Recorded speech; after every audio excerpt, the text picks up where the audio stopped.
Hello, everyone. Welcome to the Hormone Helper podcast. I'm Coach Andrew, your hormone helper from Fit for All Fitness. I personally coach over 1,600 men and women to help better understand their hormones so they can lose weight and get their metabolism back on track. With this podcast, you're going to hear from me and my special guests about everything from metabolism to thyroid to weight loss. And we even talk a little bit of sexy time as we chat to spread more knowledge, thick like butter, on your hormones. If you're ready to learn, I'm ready to share, so let's do this. Welcome back, everybody, to the Hormone Helper podcast. Today's guest is Megan Buchwald, an osteopathic manual practitioner and the owner of Mindful Body Osteopathy, where she practices out of the beautiful Seiza hot yoga space in Simcoe. I'm from Simcoe, so I know that the space is awesome.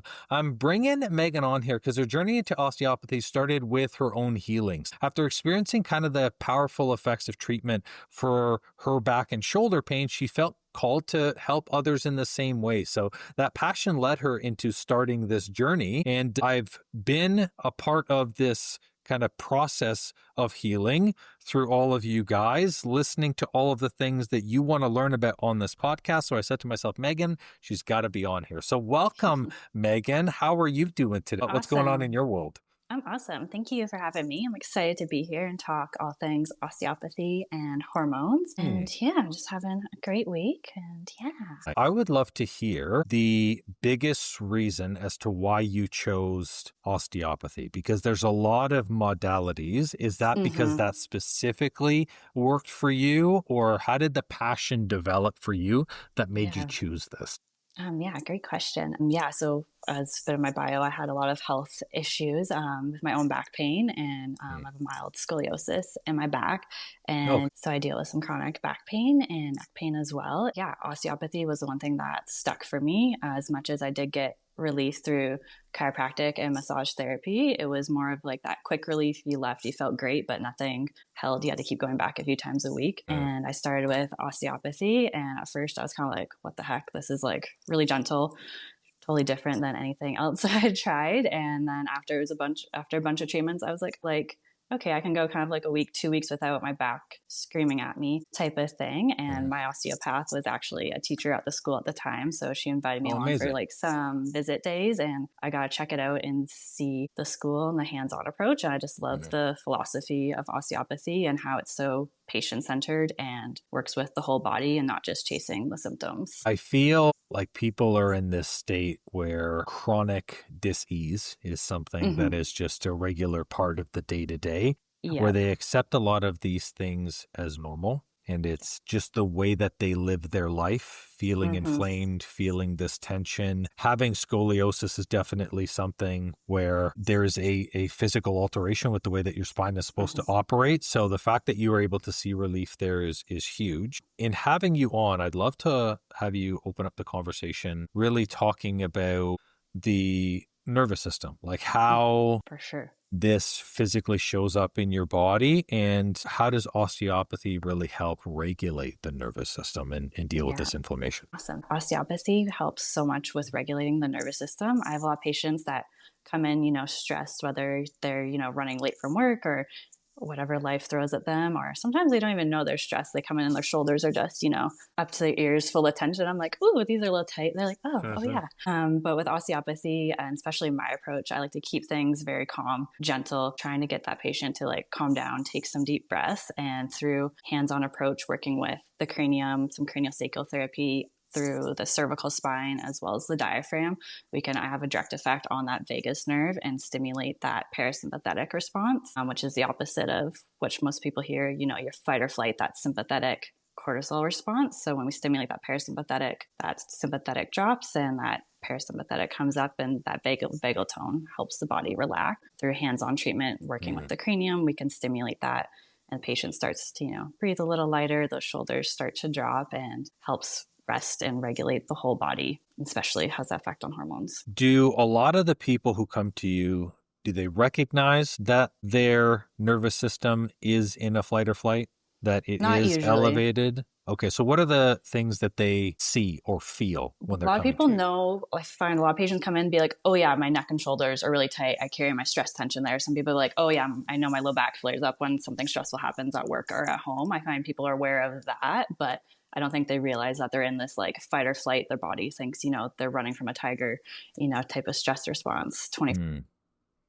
Okay, so it sounds like they're coming in really for the physical benefit Mm-hmm. of osteopathy, Mm-hmm. but then there is the mental, emotional, Emotional, hormonal benefit. So definitely. how does that connect? Like, what is the structural side connecting to the hormone health? On the side. So structural side with the hormonal, we want to look at the whole body and see how that structural side is in line, looking through that spine, but we don't focus on just the spinal segments and bony structures. We're working through that soft tissue and fascia, as well as the muscles, and things like pelvis being a little rotated or hiked up on one side can have effect on the structural side of the uterus and the ovaries, affecting that blood supply and lymphatic drainage to and from, because you have your main abdominal aorta going down that center there, and it splits out down to the ovaries and uterus there. So think of it as something is getting twisted and along there. It's kind of like a kink in a hose. So you'd have stoppage or too much supply or drainage through the body.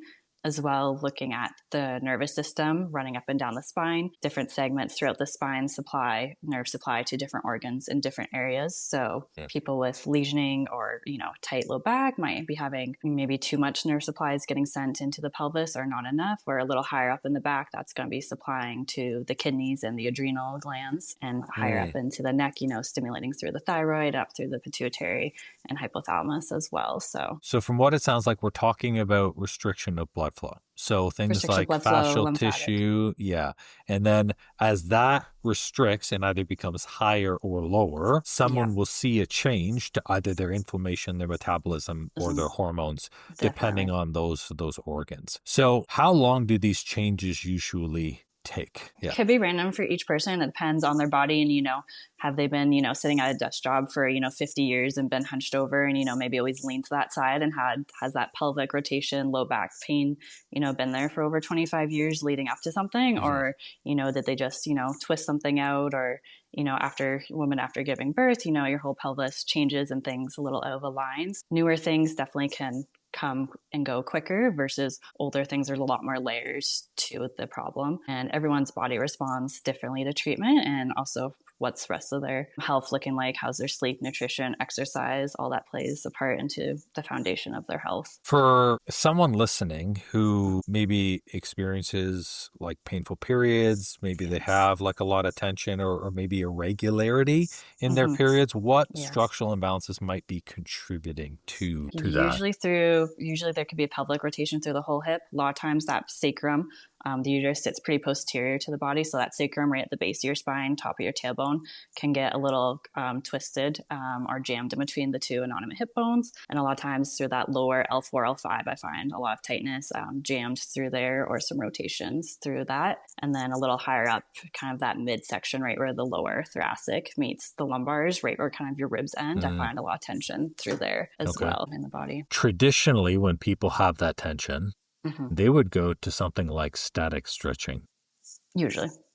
What are your thoughts on that? Is it something that's effective for people to relieve that tension, or are you finding with fascial tissue that static stretching isn't enough anymore? I don't find it's enough. I find there's a lot of emotional stress connection to that. I find more of a dynamic stretching, or more of just sitting in a relaxed, more position and focusing on some really deep breathing to help expand and contract the diaphragm and to help into that low back usually. Static stretching, I find, might give that patient that quick relief. They usually say they go home and do some stretches and they feel some temporary relief, but it's coming right back is what I find. So more dynamic, gentle movements, walking, lots of deep abdominal breathing, I find really helps alongside osteo treatment. This abdominal breathing, do you find a lot of people coming into your practice being chest breathers, people who don't know how to activate their abdominals? Oh, yeah. Yes. It's pretty funny because during we'll kind of do a sitting assessment to see their posture, center of gravity. I usually get them to sit, kind of, go through some rotation, flexion, extension, see, and then we work a lot with focusing on the upper. A lot of people don't even know the ribs come all the way up to here, but putting our hands on the ribs, getting them. I'm like, just take a deep breath, and all of a sudden their shoulders go up like this, and the ribs did not move at all. So I'm like, okay, really try to slow, deep breath, really try to expand your belly out. And people are like, oh, I thought you're supposed to suck your belly up and in. And yeah, so it's a lot of teaching people how to breathe, I've really found lately. Interesting. Mm-hmm. That breath work, why do you feel like that's not a natural way of breathing for people anymore? I think people just don't know how. They've lost that connection. I think people are just like, also, it's still in that fight or flight. You're so stressed, at work, even though it's, it might be subconscious emails, stressing off. And we're so sedentary today, or so, stuck down on our phones, and that forward flexion doesn't give those ribs room to breathe. I think people just aware of it and how much their body is connected and where those ribs actually can and move to. So you also think, I mean, when you're talking about head position and you mentioned looking down at a screen. Mm-hmm. Yeah, we're so flex and compressing all through the Okay. ribs and through the body, I find. And that's just to contribute for office work, or do you find that's just like A lot of people. A lot of okay. people I find, not even office workers, even people who are out in physical jobs, you come home, you relax, you watch TV, people sit on their phones. Everyone's having that forward head posture, that strain through the upper neck, lots of rounded shoulders. I'm seeing lots of huge flexions through that, where we're supposed to be, more upright, chest back, head up. So I'm seeing that a lot, but especially teenagers, young kids too. Oh, I never considered that teenagers might have it worse because it's something that they're conditioned to have the phone throughout, Mm-hmm. and that The just tech becomes an snack in ongoing. teenagers, yeah, really, their neck's really tight and then What do really they call it? pulls. Text neck? Tech snack, yeah. Oh, oh, wow. So you can actually It's get there's actual things. Yeah, there was actually I forget where it was done, but there was actually a study done, and it was on young teens, and actually at the base of the skulls were actually more the bony parts right there were actually more like prominent because of the muscle pull on these kids whose neck was always down, and then that kind of like I'd say like that old lady kind of hunchback, that hump right at the base of the neck, top of the shoulders. It's actually happening a lot more younger people now. Interesting. Okay, because you used to see that only for elderly people as their People, spines just started to kind mm-hmm. of curve and lean over. Actually, a fun fact, that's like a big Portuguese issue. Like in the Portuguese community of aging, Older, people just become this like flat, mm-hmm. hunched creature. That's Yeah, probably one of the only fears I have in my life yes, is becoming that, because I see that with my mm-hmm. grandparents. Yeah, But it's definitely very common. most people know, watch your posture, keep your Mm-hmm. shoulders back, keep your head up. I Mm-hmm. imagine that correcting your posture over and over again is Mm-hmm. not enough. No. Is it then also strengthening the muscles? Is it Mm-hmm. getting regular adjustments of fascial tissue? What would Yes. you say can also help? Or Yeah, is it as both? much as that's why I talk a lot with my office workers. They're always like, "Oh, my office got like a new ergonomic chair, ergonomic, desk setup or whatever." So I'm like, "I'm sitting great all day." I'm like, "Well, yeah, you're not meant to sit all day. I mean, that's better than you sitting hunched over. I'm great that you're sitting properly, but get up, go for a walk, move around, try to add more exercise throughout that day." And yeah, I find more strength training through those back, through the rhomboids, lats, even just some gentle Pilates that activates some core work as well. But really getting up and just moving the body, which is going to help, move the blood flow and lymphatic flow throughout the body as well. In being in the practice in the age where people are coming out of COVID, how are you finding people's current health conditions and their current capabilities compared to maybe what you've seen in the past? I'd say still not pretty great.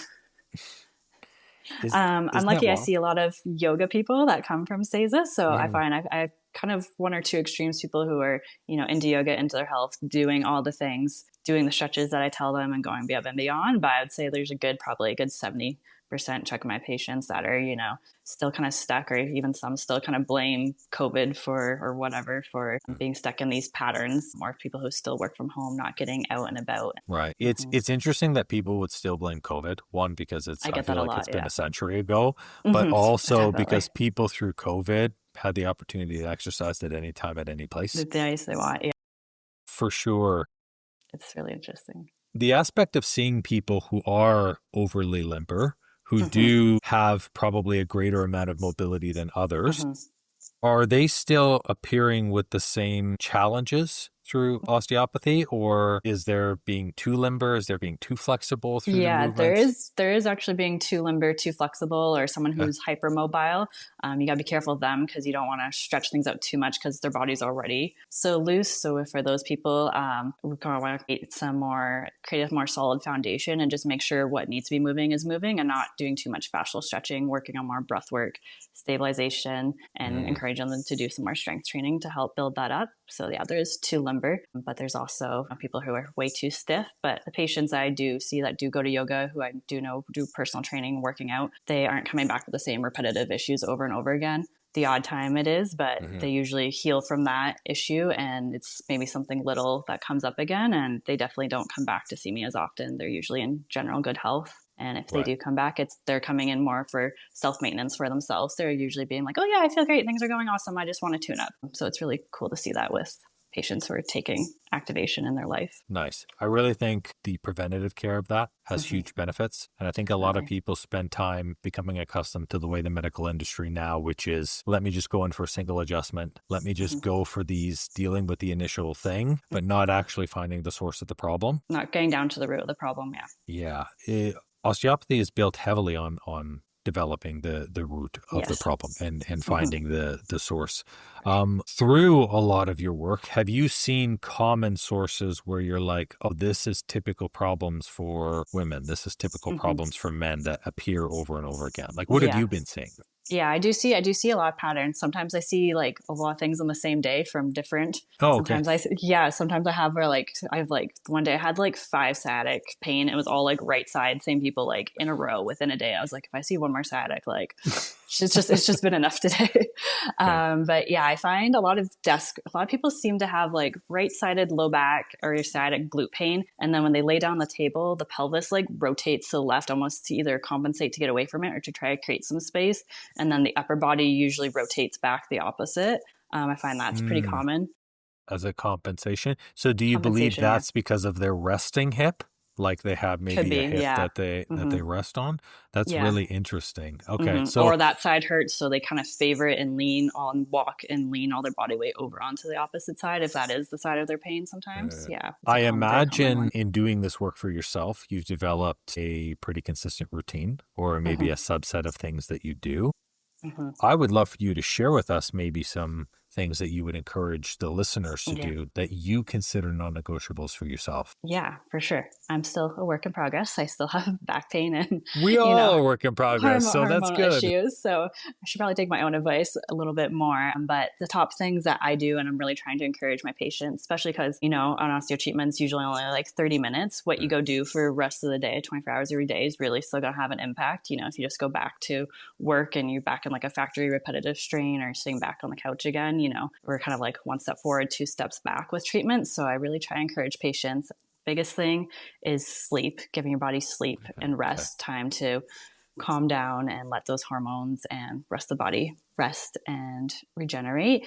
And then also staying hydrated and not just drinking water. Really try and encourage patients to add electrolytes or minerals into their water to keep the whole body hydrating, and eating just nutrient dense meals, whatever diet, whatever you need to do, but high protein, fats, and veggies. Just keep it simple and clean, but make sure you are eating healthy meals throughout the day. And I really try and encourage patients' movement, whether they're seniors in a lot of pain or young, healthy people. Just get out for a walk. You don't have to commit to, 4-day-a-week super body training workout, which is great if you want to do that, but just try to move your body some way every day, whether it's a gentle yoga or Tai Chi or just a 10-minute walk. If that's all you can do, that's better than nothing. And then also I really try to encourage patients to get out in nature and sunshine, take some deep breaths, and just take a moment of like peace, quiet without the cell phone, and get that fresh air and time to relax and just calm that mind down as well. Love that. A big thing for all of you all or nothing people who are listening, and you know who you are. I think the definition of success in these areas, and Megan was really gracious and I think real to say it up front, we are all not perfect at this. We don't all do these things every day as a non-negotiable and it's completely perfect. It's 9:01, we're in bed. No, the reality is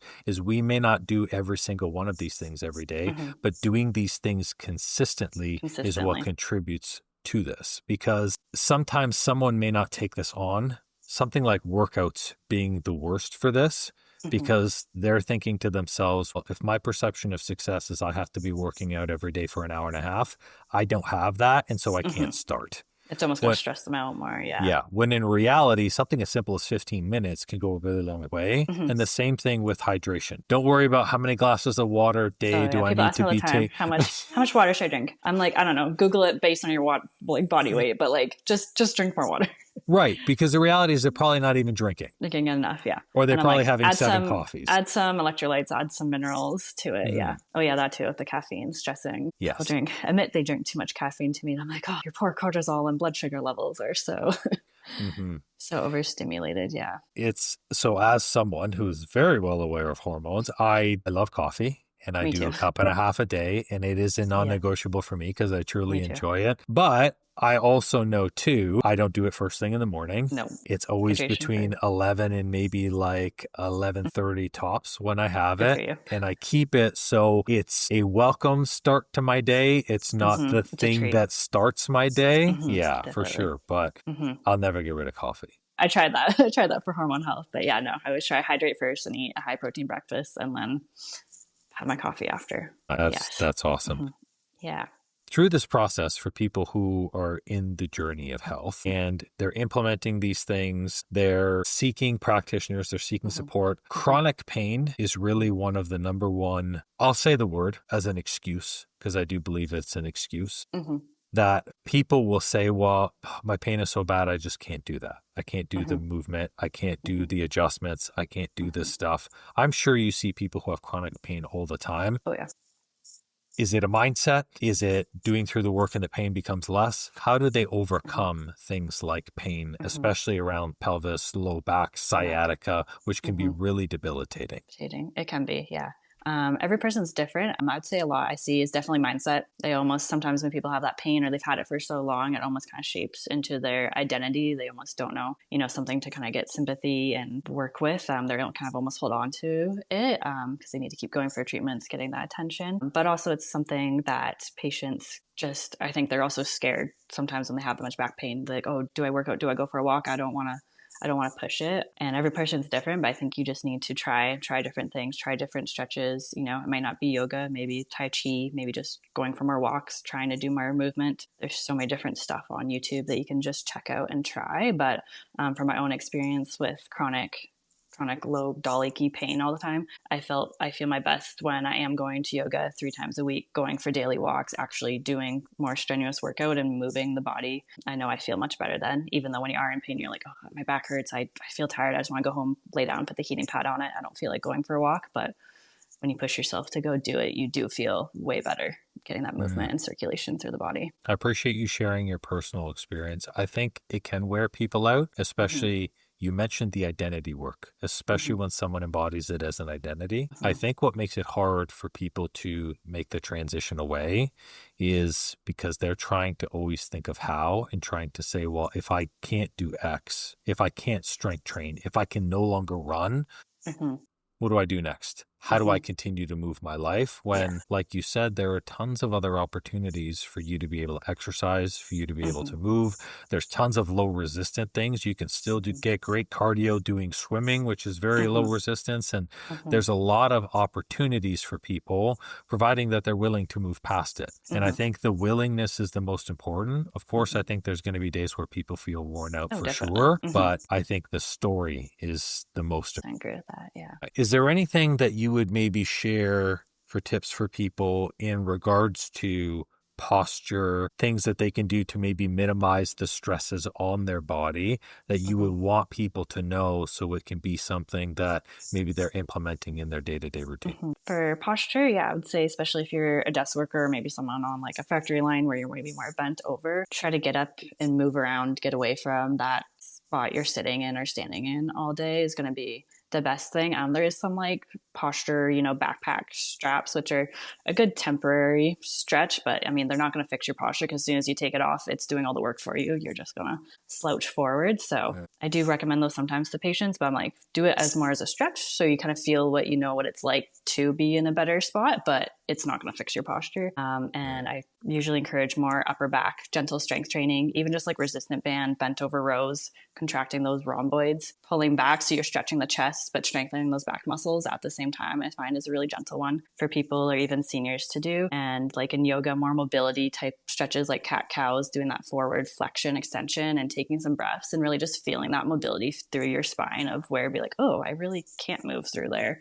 That area is really stuck, and becoming more aware of your body. You talk about body awareness. Does body awareness happen through just movement over time and recognizing almost like a muscle, like it's strengthening and flexing? Or are there things that they can do to increase their body awareness? Yeah, I think also people coming in, they don't even realize how connected their body is. Sometimes people have, low back pain or ankle stuff, and I'll be like pulling on their arm or through their upper neck, and they're like, oh, I felt that release, or like, oh, I feel so much more after going through treatment and me explaining things, like getting you to pull your arm there, taking some deep breaths. People realize how much more connected their body is.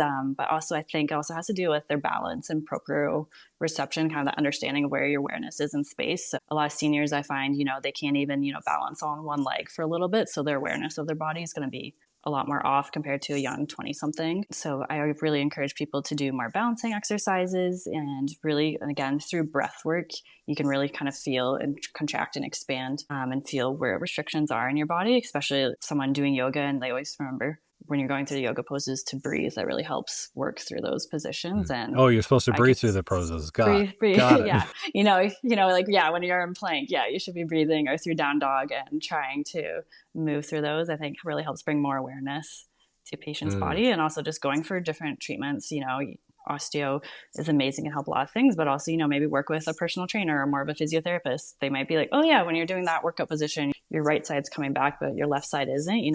Someone could point out things that are moving or not moving for you. I think is also a great idea. Working with professionals is so much more than just having someone to do manual adjustments. It's really about providing you feedback, so that way you can continue to make adjustments and take charge of your health. So I love the fact that you mentioned that. With all of the changes that are coming up to health, and especially the development of osteopathy over these many years, it finally being actually something that's recognized as not woo-woo anymore, which is great. Yeah. And it's a legitimate thing. Yeah. Where would you like to see growth in osteopathy in your practice? Where would you like to see even growth in the health industry? In my practice, I would like to see just more, more patients coming and being aware. There's still so many people be like, oh, I didn't know what osteo is. And I'm like, wow. Sweet. But there's still a lot more people still figuring out what osteo is, or like they've heard of it. But yeah, a lot of people still, maybe just because we're out in the country, a lot of still people think it's kind of like woo-woo, new agey. But it's been around since the late 1800s. But I'd like to see just more people come to it, more understanding of their body, and working with different practitioners and getting a more full body approach through osteopathy, but also connecting with other healthcare practitioners. And I think it's something that people can really, in the whole health and wellness field, I wish more doctors, healthcare practitioners would refer to osteos, because we have so many hours in training with our hands, and really we call it palpation. I always say it's kind of like feeling, it's like learning to read Braille for the body, and we can feel through so much and feel things that are going on, and just our level of palpation. I put my hands on someone and be like, oh yeah, that L5's rotated, or be like, oh, that tissue is really swollen there, tender. We can feel a lot of things. And sometimes I come across stuff and be like, oh, yeah, go get that checked out by your doctor. I'm feeling some swelling there. There might be, something going on. I wish just doctors had more global healthcare, into more health and wellness and more open mindset to that. Do you think that's because of big pharma and the way that the industry has been designed, or do you believe that's maybe because of the way that they've been taught? I think a bit of both. Yeah, I think a bit of no. Definitely big pharma. There's not how our doctors going to make money off of holistic healthcare, but also I don't think they're taught a lot, and they're also taught to just see patients, move on, get them in and out. I don't think they have a full understanding. I only hear patients sometimes being like, oh yeah, I went to my doctor for back pain, and they actually touched my back, and we're like, oh, and then they're going to order x-rays. A lot of times it's me sending patients back to their doctor. Try to encourage them, maybe we should get an x-ray or ultrasound. This has been going on for like 2 years, and we're still having X, Y, and Z symptoms. We should get this looked at further. It's insane then that in this day and age, you have to continue to be a very strong advocate for your care. And that the practitioner is not going to be the one who's looking out for you, not because they don't want to, but simply because that's just not the way that the system operates, that you have to be the advocate. But you do for your health. I think you bring a really important point, which is it's about having us as practitioners and us as healthcare providers working together. And I think there are so many people who may be afraid, well, if I refer them to someone else, then I may lose that potential patient. But if you're really looking at what is the best route of care for this person, naturally, if that's not you first, then it shouldn't be you first. And there should be that transition and then move forward. But I find that that's very interesting, because in being in the industry as long as I have, there are people who, like you, like the ones who love sharing value, sharing the experience. These people are happy to collaborate. They're happy to So talk with the definitely. naturopath, have the conversation with your Hmm. physiotherapist, Hmm. trade notes back and forth with your Yep. chiropractor.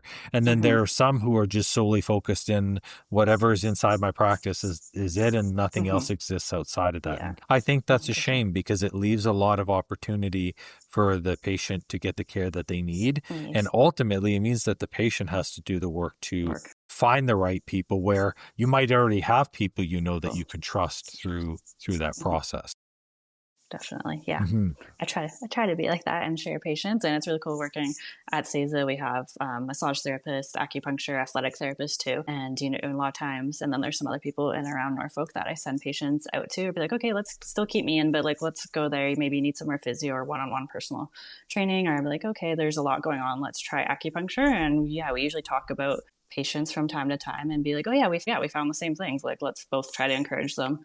Sometimes people listen when one or two or three more practitioners have all said the same thing, or Yes. sometimes it is cool to compare notes with other practitioners on the same patients and they found something totally different where I thought, maybe it's the low back and they're like, no, it's like the psoas to the front hip flexors. So it's kind of cool Mm, to see what other people see in the body as well and have those absolutely. connections.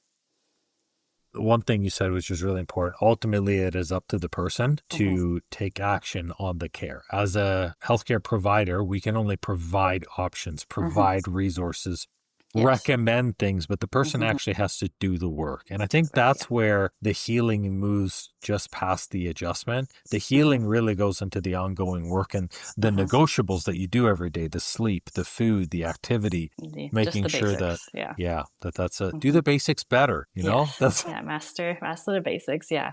And yeah, that's why I say patients always come back and it's kind of funny. They're like, oh, how are things? They're like, oh, it's the same. And and I'm like seeing them like every month for 2 years. I'm like, oh, did you do your stretches? And they're like, no, I just haven't had time. And I'm like, oh, you were tired, but okay. It's always like the fun part. I'm like, okay, well, like here's the printout. And I like literally start printing patients out, like just some gentle stretches or some gentle yoga poses with photos. I'm like, take this home, like leave it, and they come back next month and it's the same thing. So it's just, I don't know, people they just want to come. And as much as my treatment is going to help and fix them, but it's such a longer, slower process if, they're not helping Mm. themselves. I think people need to detach from the result and they need to Mm-hmm. fall in love with the process. Because if you're Yeah. solely going to remove pain, that journey of becoming or Mm-hmm. of having a chronic amount of pain Mm-hmm. probably built up over 15 years. So Mm-hmm. It's not going this to come out in thing one of being, treatment. for sure. And I mean, Sometimes it maybe if might, you're lucky, yeah, maybe if you're lucky, but it but might come back next week. So yeah. yeah. And I Mm-hmm. think it's the moment you start detaching yourself from the goal and you start falling in love with the process Mm-hmm. and liking the activity, liking the movement, liking the Mm-hmm. food, that's when it becomes something that becomes a realistic lifestyle, Mm-hmm. For sure. which is Starts to build important. those healthy habits. So, I'm curious, I guess, from your perspective, seeing everything that people do day to day, where do you think people are leaving potential health benefits on the table? Where do you think that people could genuinely be doing better, but maybe have never just considered it before? I'd say definitely like movement and doing the stretches. I find a lot of people just don't.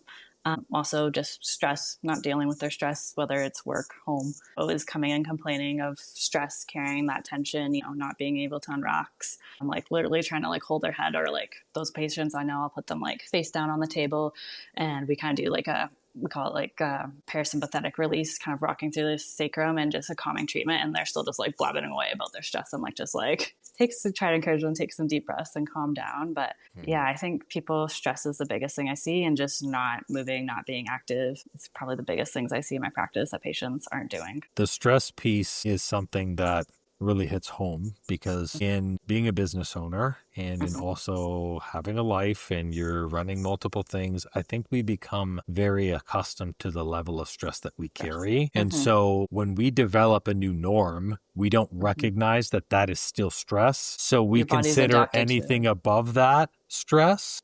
So Mm-hmm. when people go, how much stress do you have in your life? And you're like, I mean, I do, but I'm managing it. It's like, Mm-hmm. no, your life is stressful and it's Mm-hmm. 24 hours, And you're not managing it. Mm-hmm. a You're 100%. just you're surviving. You're not trying to thrive or work through it. You're just on the edge of breaking, or body nervous system shutting down. You just keep pushing and pushing. It's always those patients you see literally go on vacation after the high stress and they were like sick the whole week because their body just, that immune system just crashed. I find happens a lot with people. Interesting. Okay. Mm-hmm. So the moment they Mm-hmm. have the opportunity to Opportunity relax, to their rest. immune Yeah, their system just body just reboots. like once they come out of that fight or flight, their body just crashes. Yeah. Okay, that's actually a really good thing to look out for. I never realized that's actually something that happens. No, that is a really powerful thing, and I appreciate you sharing this stuff because a lot Yeah. of people don't understand that there's a huge benefit to working manually with a practitioner. That being said, it is the other stuff that osteopathy surrounds, finding the root cause, doing the daily non-negotiables that are actually going to help you prevent that from being an issue in the future. That's what's going to For sure. continue to Yeah. grow, which is really great. Is there like a piece of wisdom or a piece of advice that you would want to leave someone with before I ask you this very magical question I ask everyone that pops on here through this process? Yeah, I would say just kind of like, especially whether you're dealing with hormones or just overall body pain, I would say try to just listen to your body more and maybe ask yourself, like, sit down and actually just go outside without your phone, sit in some nature and just be like, is my nervous system calm? Like, how is my nervous system feeling today? Am I moving and breathing well? Like, how often am I actually taking breaks throughout the day to actually breathe? And does my body feel aligned and supported? I think are some questions really great to sit down and reflect and ask yourself, and do I have stress in my life? What is it? And how am I dealing with that? And is it having effect on my mental and as well as physical health? That opportunity to stop and observe. Breathe and observe is one of the most powerful tools. And the moment you put awareness to something, that's when you actually have the opportunity to fix it. I think some self-reflection could really help a lot of people. Or at least the reflection will show at the very end, my life is a disaster, and that's okay too. Just a walking train wreck. No, I love that. As we transition to the end of this podcast, I always love for people to learn more about who the person is, because there's professional you, there's the manual practitioner, and then there's who you are. If I were to ask your friends, your family members, people who know you, how to describe Megan, how do you think that they would describe you?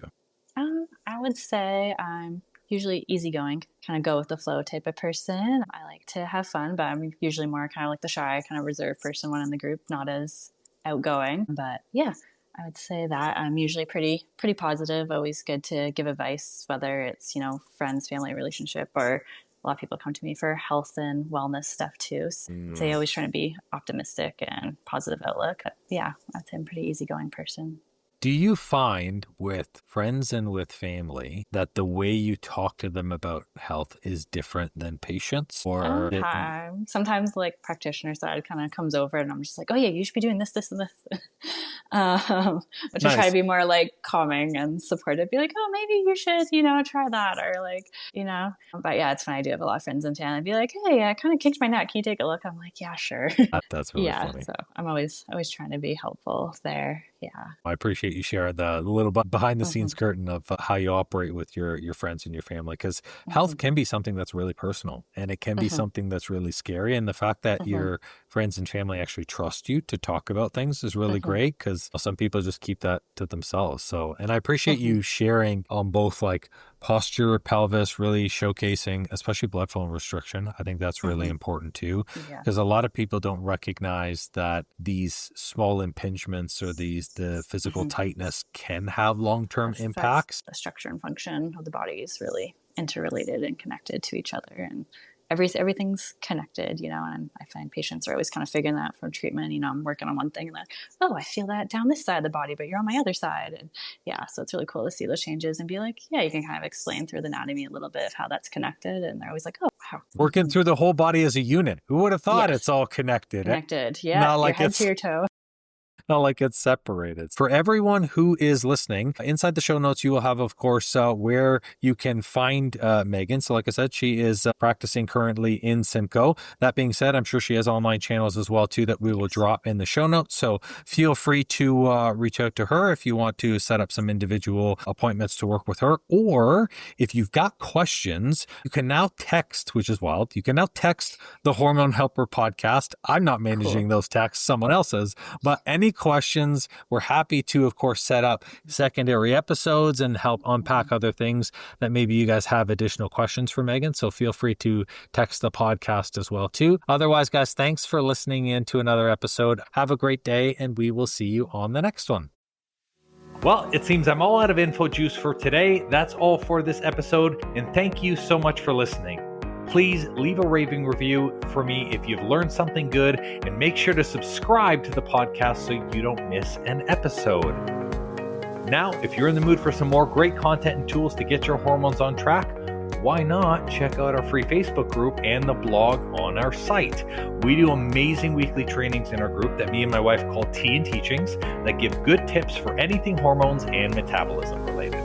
It's also a great community where you get to share your goals and success with like-minded people just like you. I'll make sure to drop both the Facebook group link and the blog link in the show notes for you. Or if you're ambitious like me, the name of the group is Weight Loss and Balanced Hormones. It'll say Fit for All beside it with a picture of me. So come and join us and have more fun.